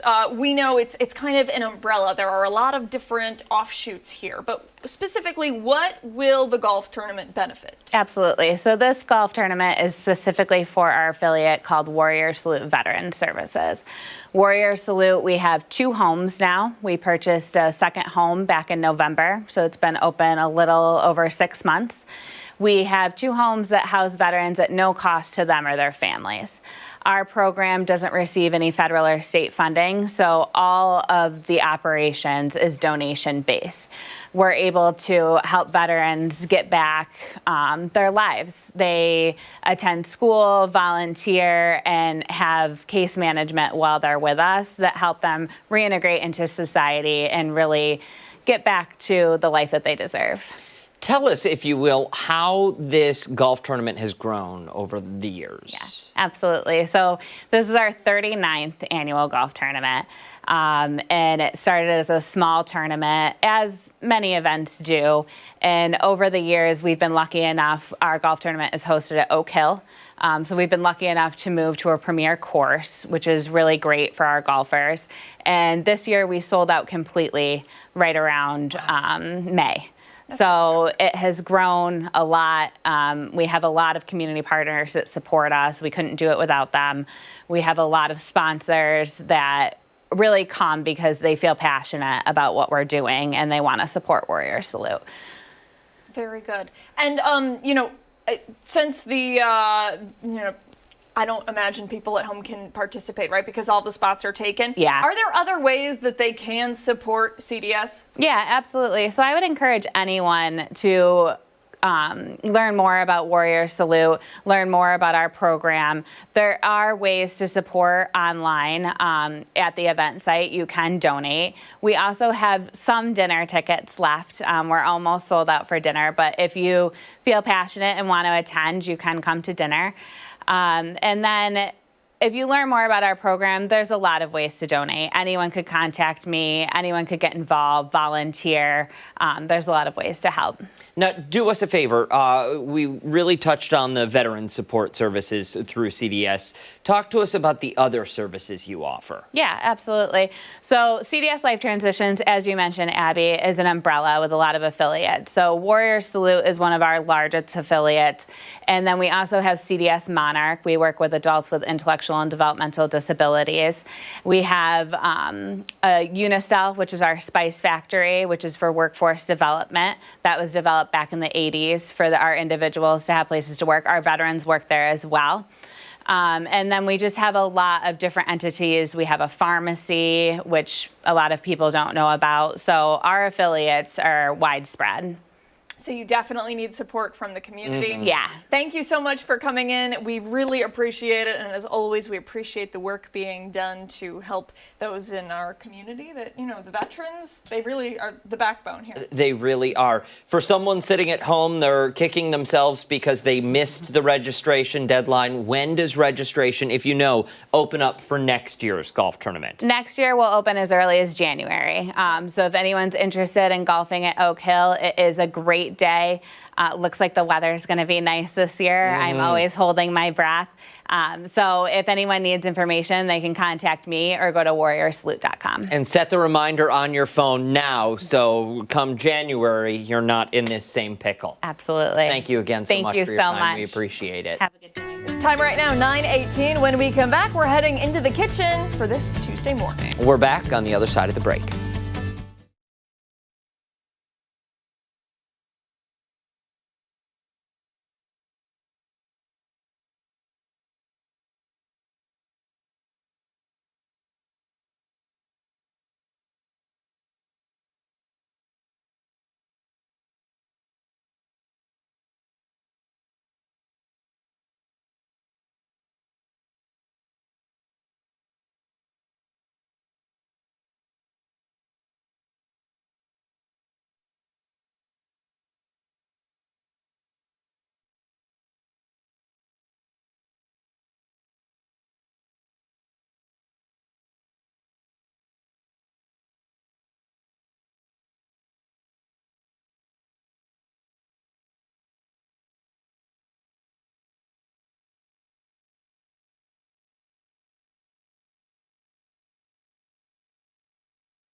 Time to get cooking this morning because it is time for We've got the funk, huh? Spatchcock funk, huh? People at home hate that. I hate it too. Oh, well, then why do you pause and allow me to do it? Because I know that if I don't, you're gonna get all bent out of shape about it. I will not. Okay, I fine. promise next time. This morning, they're showing us how they elevate a very simple dish. Take a look.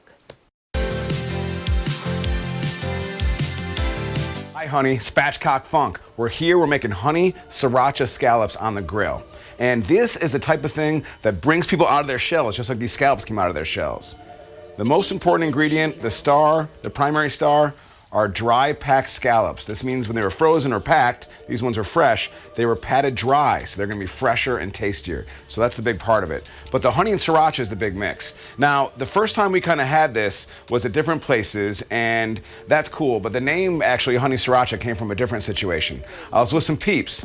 We were down in New Orleans, kind of, you know, tearing it up as one would do down there. So we ordered some raw oysters at the bar, and the server came over, the bartender, and she was kind of suspect of these Yankees, and one of our friends said, hey, can I get some hot sauce? And she was like, looking kind of suspect at us. But then he said, sriracha. And she's like, oh, honey sriracha, coming right up. Then she followed that up with shots. The party went up, and up, and the rest is history. This dish is gonna make history for you. Here's how we do it. The first thing we're gonna do, we've got our scallops patted dry. Again, usually people will grill straight on the surface itself, but this is actually doing a pan. We're gonna use a cast iron skillet on the grill. We'll show you how in a second. But first, let's make our little covering there. So, we need 2 tablespoons of sriracha. This is an important hot sauce, like they all are, but this one provides a different peppery flavor that combines really well with the honey. So we got our sriracha. Then we have 2 tablespoons of actual honey. This is gonna be important in what we're doing here. The honey and sriracha are the co-stars of this party. They really get things going. Then we've got a tablespoon of apple cider vinegar. It's gonna give us a little bit of bite to it and help us mix things up.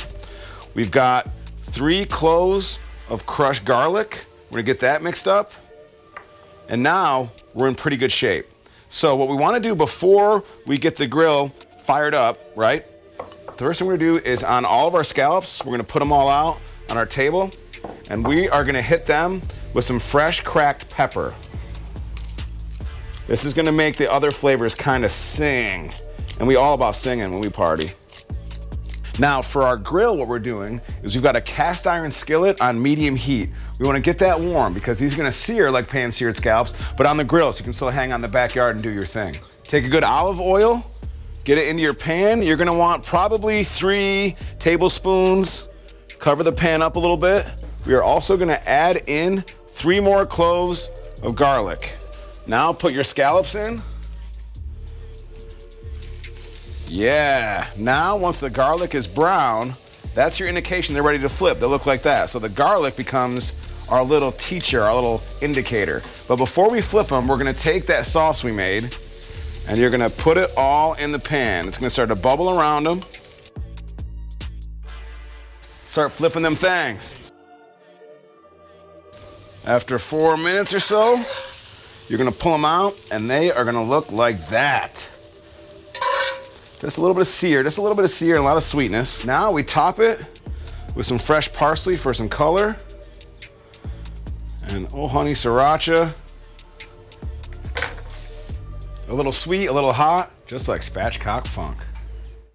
We have much more to get to here on Arc Rochester. Stick around. We're back after this.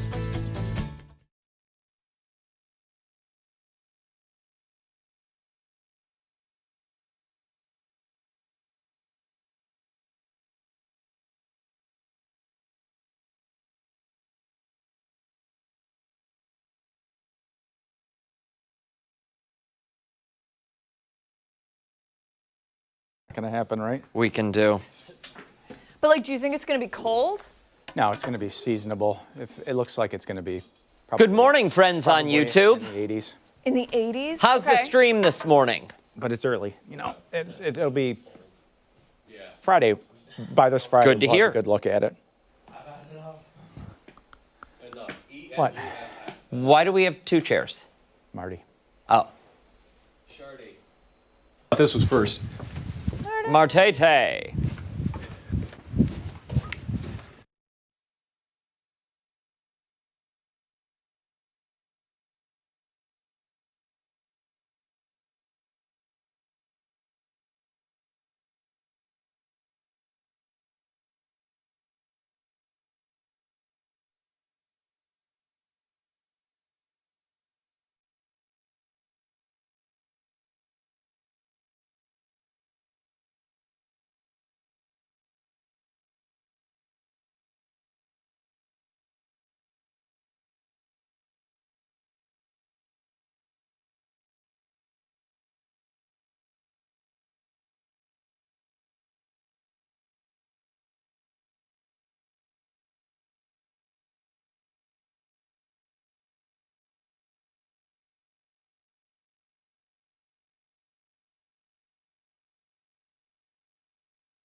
Good Tuesday morning. Thank you for sticking with us here on ARC Rochester. I'm sorry, I'm a rule follower, okay? Oh, yeah, okay. I'm not just going to sit and look at the camera like I was Who would told to say do. something like that? The peanut gallery. Oh. Right there. Okay. Right there. Meteorologist Mark McLean, meteorologist Marty Snyder, back with us once again for a look at the forecast and to talk. Yeah. You got to do that part, Mark, about that heat advisory that goes into effect in just a couple of hours. Yeah. It's too hot to talk today. Oh. So that means we all get to go home? Yeah, right. Is that it? You know what we really need? You know what would make today, like, bomb diggity? An ice cream truck. Yes. I was just going to say yes. that. Yes. Yes, an ice cream truck. Yeah. Ashley, can you coordinate that, please? Mr. Sean, if you're watching. We wouldn't mind one. What else is there? Great. There's an ice cream scoop sitting out at the sink out in the newsroom Yeah, there. So that's been sitting at that sink for That weeks. needs some tender love and care. Yeah. Yes. And some bleach. No ice cream. Yeah, right? Absolutely. All right, let's talk about this Yeah. because this is another one of those days that we're going to experience that, you know, we're going to be near record high. Yeah. Yeah, kind of building on the theme from yesterday, right? Yeah. Got up to 88 degrees yesterday. We have some weather graphics that show kind of that trend over the last few days. So the weekend was nice and comfortable. It was around 80, and then we started going up a little bit there. And today, this is the story. We're forecasting 95, the record, back in 52. Look at that, 97. And it's been one of those cases where a lot of these temperatures we've seen when we at least have these hot afternoons have been coming in like, 2-3 degrees shy of some of these records. Been a lot of close calls, but not too many records so far this season. Yeah, and the part that you wear is that bottom number right there. Yeah. That's gone up a lot. It has. That was in the mid-50s Since earlier. you were on, right? It was Yeah. in mid to upper 50s, and now it's in the 60s, and probably right around 70. It looks like the peak is going to be somewhere near or maybe slightly beyond 70 Pretty for the close, dew point. yeah. So it's kind of swimming in it. But this is the New York State Mesonet. So this is independent weather stations all over New York State, and this is what the combination of relative humidity and air temperature is putting out right now. And it's as warm as 82 in South Bristol. So already seeing that number spike up a little bit. But the heat index today, let's talk about that 2 to 5 p.m.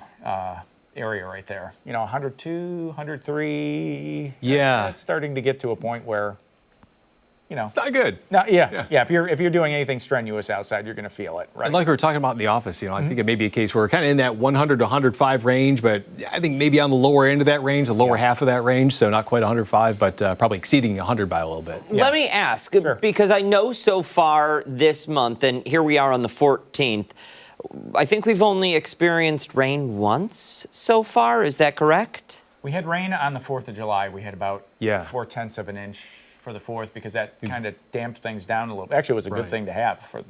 Not that you want rain on the 4th of No, July, absolutely. but putting off fireworks yeah. shows and everything But else. I'm wondering at what point, if we're experiencing this and, that extreme heat that we had just a couple of weeks ago, Yeah. do we, encroach drought territory? It's been over a week since we've had measurable rain, so you have to go usually a couple of weeks before you start to think about abnormally dry conditions. But it was such a wet spring too. I mean, we had the wettest. It was the wettest. close to it, It was at close least, to it. yeah. Top three. It was third wettest spring on record. So with that head start heading into summer, everything's still pretty green. I don't know. Yeah. Our lawn is not brown. Usually by this time of the year, it's like that crunchy. You walk on it, and you're like, am I gonna get a splinter in my foot That's from never this fun. kind of From the stuff? grass. Right? But I noticed some towns, they have been getting a little bit more, kind of dying out a little bit, turning a little more brown. I was in Victor yesterday, and a lot of the lawns there were kind of starting to brown up a little bit. Another 3-4 days of this, and it would be getting there. So Yeah. we'll see. That rain on Saturday is going to be welcome. Not that it's welcome on a Saturday. Of but, course, the timing. the timing is not great.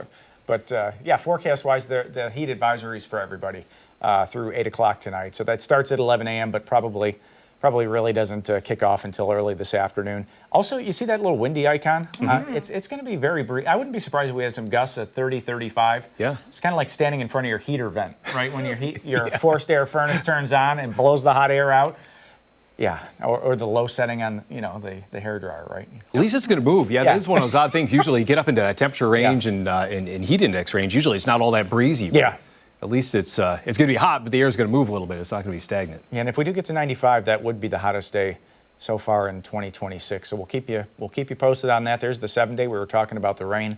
Looks like that comes in for the front half of the weekend, but the back half of the weekend right now, looks mainly dry. So, kind of a 50-50 deal. Yeah. If you can move things around a little bit on the weekend, right now it looks like Saturday, the day with the higher chance of rain and thunder. Okay. I want to point something out, and I don't want either of you to be offended by this. Oh boy. I'm going to ask whomever's directing if we can just take a 2-shot on camera 4 of Mark and Marty. And then Abby, when you just first glance at this, what comes to your mind? Because it just hit me today. Like real estate agents, like real estate pictures, or no. running for office? I'm watching the bottom to see. The Muppets? Yes. The Muppets. The two grumpy Muppets in the theater balcony. You're not saying old men, but you're meaning old men. The two old men. I mean, yeah, but do you know what I mean? Yes, exactly. I don't have that much And salt you yet. knew it. You knew it because you probably knew it too at home. You knew exactly what we were thinking. It's so inviting to come out here every day for like this, our like this, just right? like this, where they're sitting there talking to each other like this. And But we're not angry like those guys right. were. We can make it angry. It's the angry, grumpy Muppets before they became the grumpy Muppets. Yes, Yeah. yes, before they age. Thank you. Okay. Thank you. before they You're age. trying to save yourself there. Sorry. Respect your elders, Dan. I had to call attention to it. I had to do it. Thank you both. I want to be the Swedish chef. Yeah. We can make that happen. Or maybe Beaker. Okay, go ahead and toss. Save our jobs. More of this on the other side of the break. Truth or trash. Truth or trash. Oh, man. We're also streaming live on your devices. Possibly. Possibly. Oh, boy. Possibly.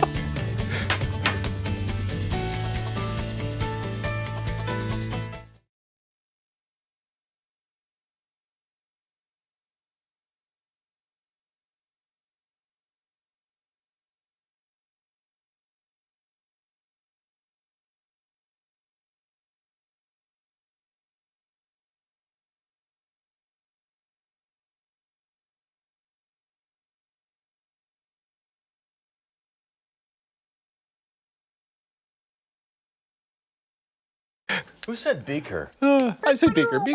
Beaker. All right. And yeah, I think Mark's getting it, unless he got nervous and he ran away. He doesn't want to be in the Really same upset place after yesterday. He's over it. Okay, Mike, where do you want? Okay. Yeah, Oh, good idea. Yeah. Get these guys in there. There you go. This out of the way. Sorry. Yeah. Oh. Yep. Mike and Christian in the middle. Yep. There you go.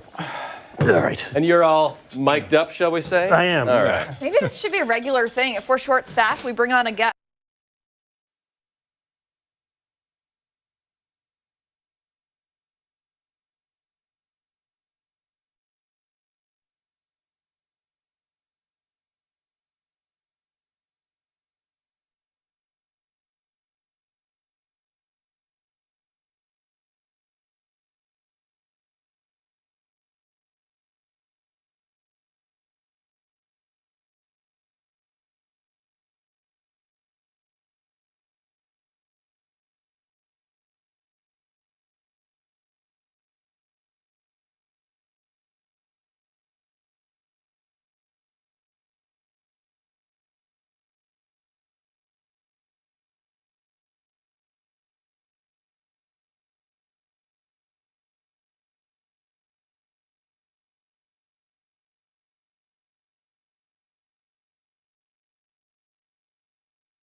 It's time for the #1 top-rated segment of all time here on Arc Rochester.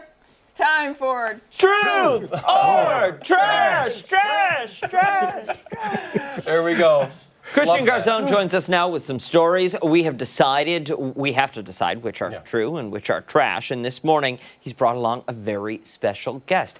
introduce us to this stranger. This is Mike DeGiorgio, executive producer here at 13. He holds this whole morning show marathon together.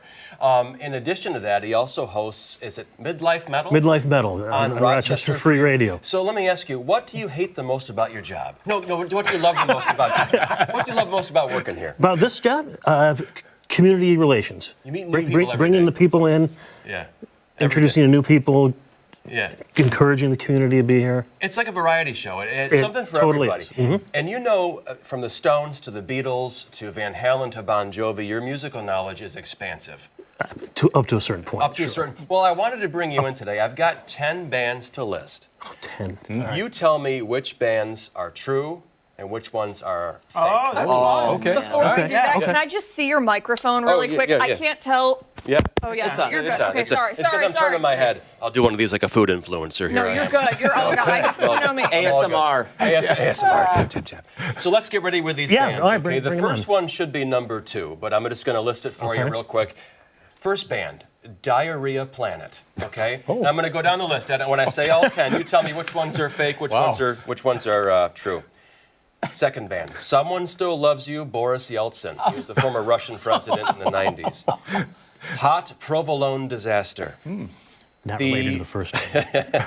The Tony Danza Tap Dance Extravaganza. Ultraviolet Hippopotamus. Yep, we'll just do these 5 first. Ashley talked. So let's do these 5. You tell me, Mike, which is a real band, which is a fake band? Starting with Diarrhea Planet. Fake.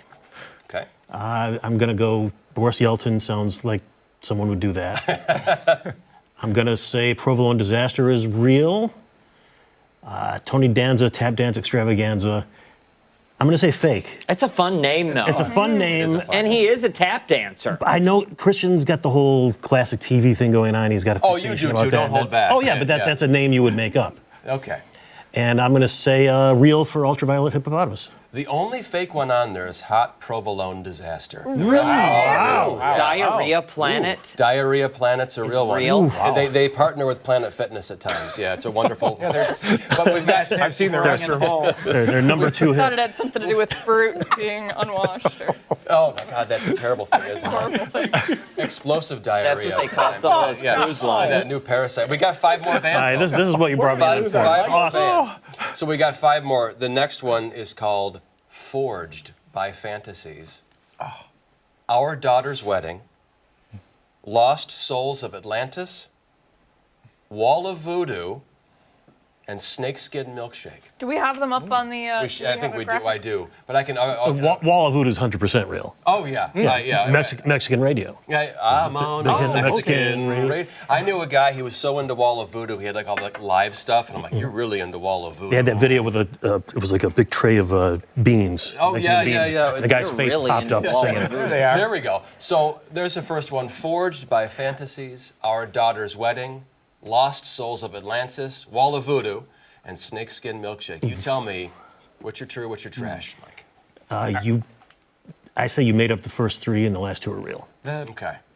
Well, Forged, that's just a play on Nick Forge's name there. Forged by Fantasies. I was wondering that. All right. Our Daughter's Wedding is real. I think they had this song that was Lawn Chairs back in the 80s. It's a deep track cut, like a one-hit wonder. Seriously? Yeah. Lost Souls of Atlantis, just having a little fun there. Wall of Voodoo, we said, that's Wow. real. Snakeskin Milkshake. I did terrible. Yeah. Glad you brought me on for No, it's okay. Well, these Did better than we did. no. Remember when I knew all about Wall of Voodoo Yeah. in the video and everything? Oh yeah, but that was really Remember really that? good. That was really good. I remember that time. Yeah. Kind of embarrassing. Where can people listen to your radio show? No. It's actually a really good There show. is no Forged by Milkshakes or whatever that was. Forged by Milkshake. But it's actually a good show. Thank you very play much. Stuff. Okay, the other stations play the same 150 songs. Mm-hmm. Mike takes the time to play some deeper track cuts that I learned something, I enjoy it. I loved your Aerosmith show. Thank you. That was great. So where can they, what on the dial, where is it? 106.3 FM. It's low frequency. Yeah. So you can also, RochesterFreeRadio.com, we stream. On Wednesdays, right? Wednesdays, 1 to 2:30 in the afternoon. Tune in. Replays Sundays, 1:30 to 3. And Mike, stick around. We got 3 more stories here real quick. You ready for this? The rest of the Truth or Trash segment. Let's go. Okay. No more Diarrhea Planet. Okay. go. So a man named Simon starts every day in the sauna with an ice pack strapped to his groin. His goal, preserving his sperm count. He believes the heat eliminates toxins and at the same time protects his testes from extreme heat. He is one of a growing number of men paying close attention to their fertility rates. Doctors have said an increasing number of men have been coming forward asking for tests to measure their sperm counts. Some experts and leaders are warning of a fertility crisis across the globe. The ice on the groin is just one method recommended by some researchers. Many also recommend losing weight, exercise, sleep, and diet as a way to preserve your fertility. That's story number one. Story number two, woman's stomach cancer, quote unquote, cured after Diet Coke. A 63-year-old woman suffered from type 2 diabetes and obesity and was taking Ozempic to lose weight. She had a burning pain in her stomach and doctors performed an endoscopy. She thought she might have stomach cancer. They found a blob of undigested material in her gut. She drank nearly 2 liters of Diet Coke with doctors telling her the carbonation and other materials should do the trick, and it did. Another test confirmed that blob in her stomach was dissolved. That's story number 2. You like the way I say blob. Mm-hmm. Story 3. Man claims his cat got jury duty and he spent 6 weeks fighting to get out of it. Felix Martinez is a cat owned by a guy named Benny Martinez. Felix the cat got his name on the voter rolls after a mix-up with veterinarian records. When Benny tried to fix this, the county clerk's office demanded a medical exemption for Felix. The vet's office actually gave one, citing species-related limitations. When that didn't work, Benny had to actually bring Felix to the courthouse to end the debate. Okay, so those are the 3 stories. We had some fun with the band names. Those are the 3 stories. Are men putting ice in their nether regions to help preserve their fertility, increase sperm count? Woman's stomach cancer, the scare she had, cured after Diet Coke. And then man claims his cat got jury duty and had to bring the cat to the courthouse to get him out of it. So let's start, ladies first. Okay. There's one here, yeah. Oh man, I guess it wouldn't surprise me for the sperm count story. So I'm gonna go true with that one. Also, no, I'm gonna go Diet Coke is trash. And for the man whose cat got jury duty, I'm gonna say that is the truth.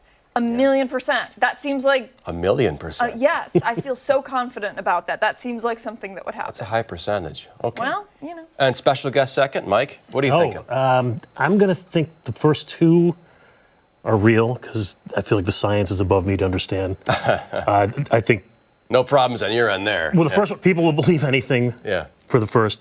And the second one, I bet you it's not Diet Coke that was the cure. It's some ingredient that we're going to, as we dig deeper into the story, Coke, we're going to find out something in the Diet Coke that did the trick. And you made up the cat and the jury duty thing. Okay, gotcha. Right. To have fun with the names Felix and Felix the cat. Sounds was. Simple enough. Yeah, great cartoon back in the day. Dan, not Dan. I'm going to say that all 3 are truth.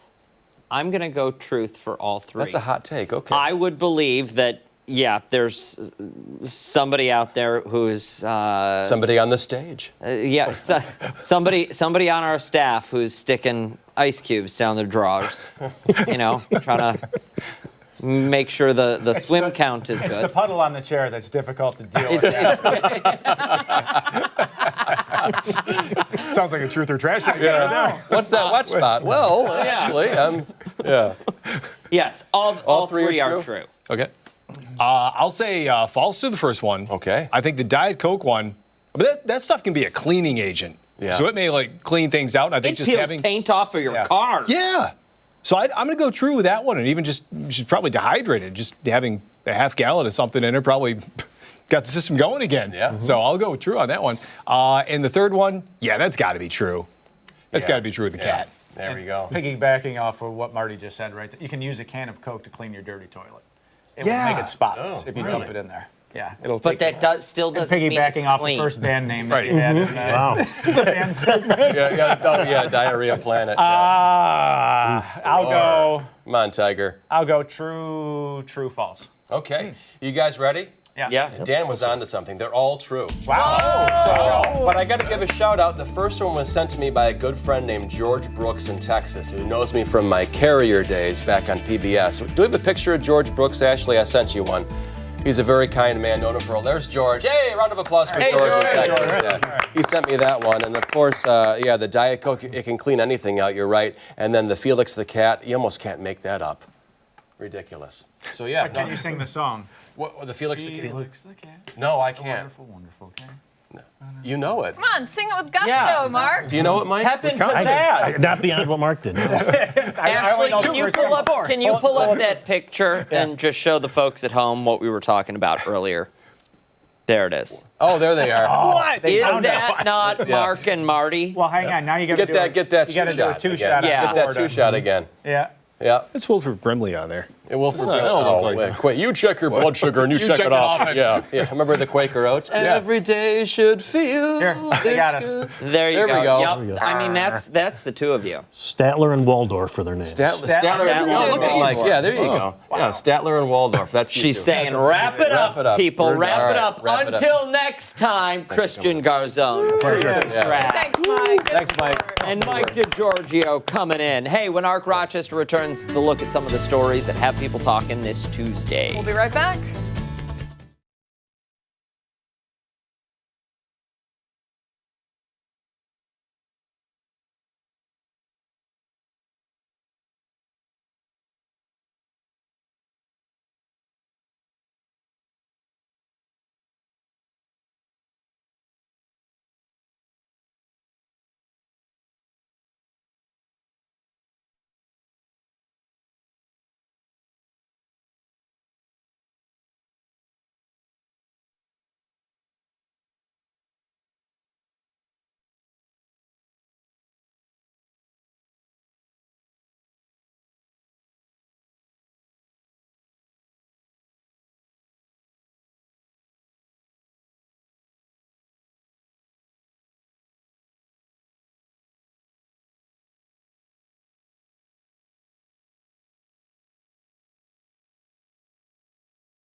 Hey, it's time to see what's trending, and we're starting with Olive Garden fans counting down the days until the return of the never-ending Pasta Pass. After a 6-year hiatus, the restaurant announced the return of the coveted Pass. The never-ending pasta card will be handed out to some lucky fans, offering them unlimited pasta, homemade sauces, protein toppings,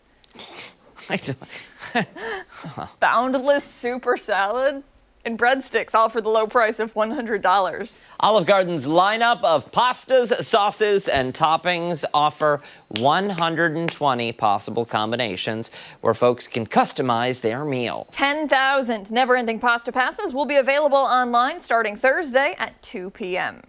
Although it claims to be unlimited, the offer does end after 13 weeks. Olive Garden first dropped the pass in 2014 when eager eaters scooped them up in minutes.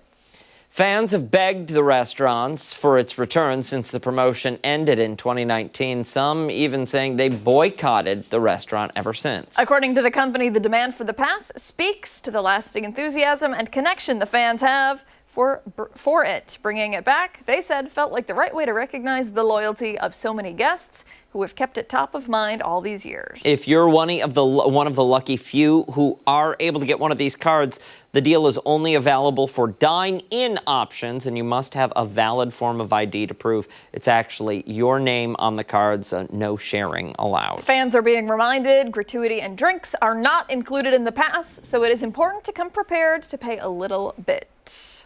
Pass holders will also get early access to the iconic never-ending Pasta Bowl starting August 24th, a full week before the promotion officially begins on August 31st. No. When was the last time you were at an Olive Garden? Because I remember the last time I went. I couldn't tell you. I was working in Buffalo, and it was St. Patrick's Day. And we were working the night shift and we went out on dinner. We were just trying to find like a good Irish place. Couldn't get in anywhere. So we had to go to Olive Garden. Yeah, the Irish capital of the world. It was kind of funny. We're like, oh, Olive Garden is empty. So we went there instead. Yeah, because it's Olive Garden. You could. Okay, easy. I'm sorry. You could make Barilla at home and it's better than.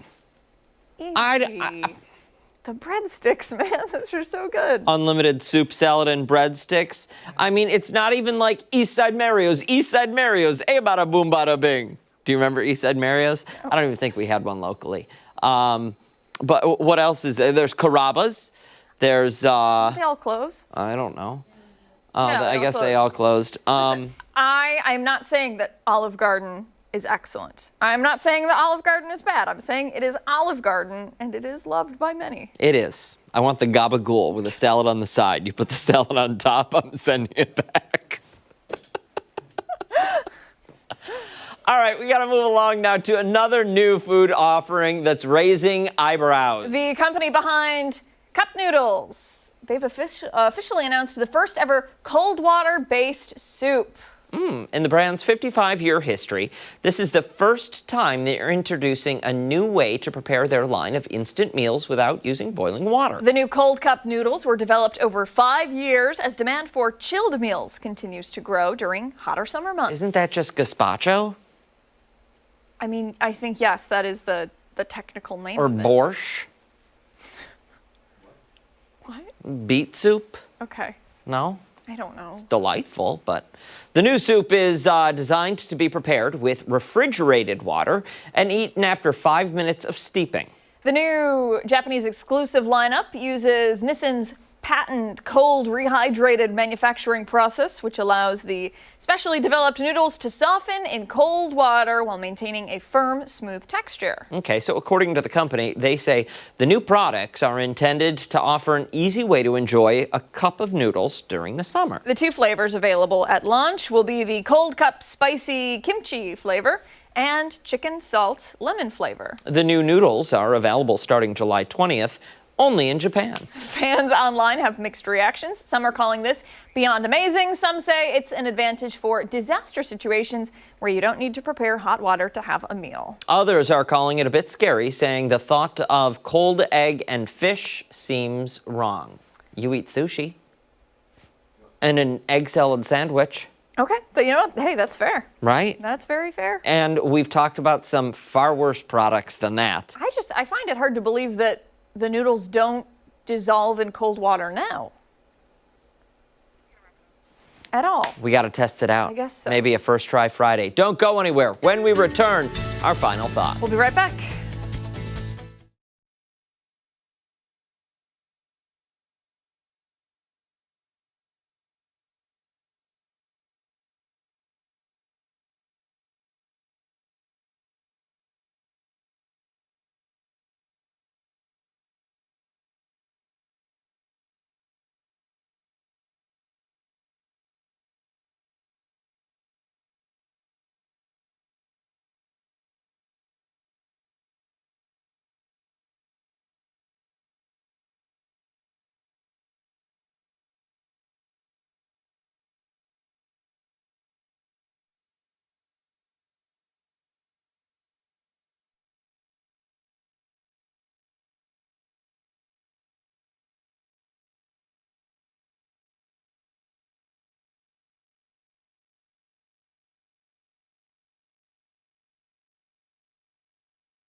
Time for our final thoughts here on Arc Rochester. I feel like the last hour of this show is just kind of a Off the rails.